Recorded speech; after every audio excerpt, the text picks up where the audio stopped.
औषधाच्या नावाखाली बनावट इनव्हॉइस बनवून 6 चाकी कंटेनरमध्ये गोवा निर्मित मद्याचा साठा वाहतूक करण्यात येणार आहे। या प्राप्त गोपनीय माहितीच्या आधारे राज्य उत्पादन शुल्क भरारी पथकानं 5 मे रोजी RC पाटील टोल नाका ते माजिवडा दरम्यान संशयावरून अडवलेल्या कंटेनरची तपासणी केली आणि मद्य तस्करीचा पर्दाफाश झाला।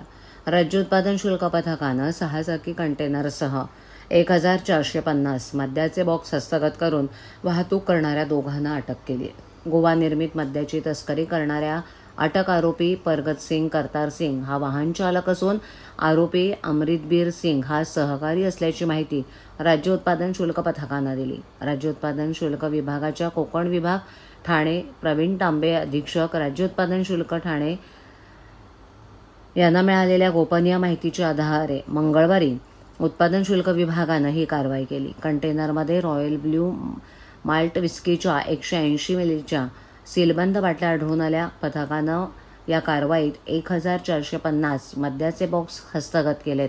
पथकानं दोघा आरोपींना अटक करून मद्याच्या साठ्यासह 6 चाकी कंटेनर असा एकूण 1,65,11,500 रुपयांचा मुद्देमाल जप्त केलाय। भरारी पथकाच्या माध्यमातून मोठ्या प्रमाणात मद्य जे आहे ते जप्त करण्यात आलेलं आहे। गोवा बनावटीचं मद्य आहे। एकूण किती मालमत्ता आहे जी ताब्यात घेतली?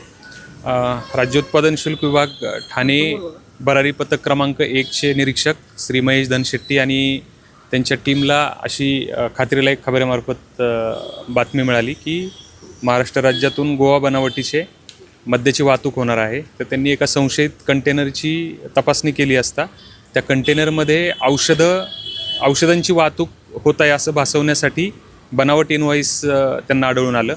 परंतु कंटेनरमधल्या मालाची तपासणी केली असता त्या बॉक्समध्ये विदेशी मद्य गोवा बनावटीचं विदेशी मद्य आढळलं। तर असे जवळपास 1450 बॉक्स विदेशी मद्य जप्त केले। 2 आरोपींना अटक केलेली आहे आणि ह्या संपूर्ण मुद्देमालाची किंमत जवळपास 1,65,00,000 अधिक आहे।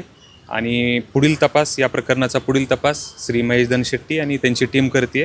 गेल्या 1.5 वर्षात ठाणे राज्य उत्पादन शुल्क विभागाने म्हणजे अवैध मद्य तस्करांवरती आळा घालण्यासाठी जवळपास 15 कोटी रुपये किमतीचा विदेशी मद्य, त्याच्यामध्ये बनावट मद्य, परराज्यातील मद्य, गोवा बनावटीचं, दमन बनावटीचं, हरियाणा बनावटीचं अशा विविध राज्यातून महाराष्ट्र राज्यामध्ये मद्याची किंमत जास्त असल्यामुळे आर्थिक फायद्याकरता तस्करी होत असते।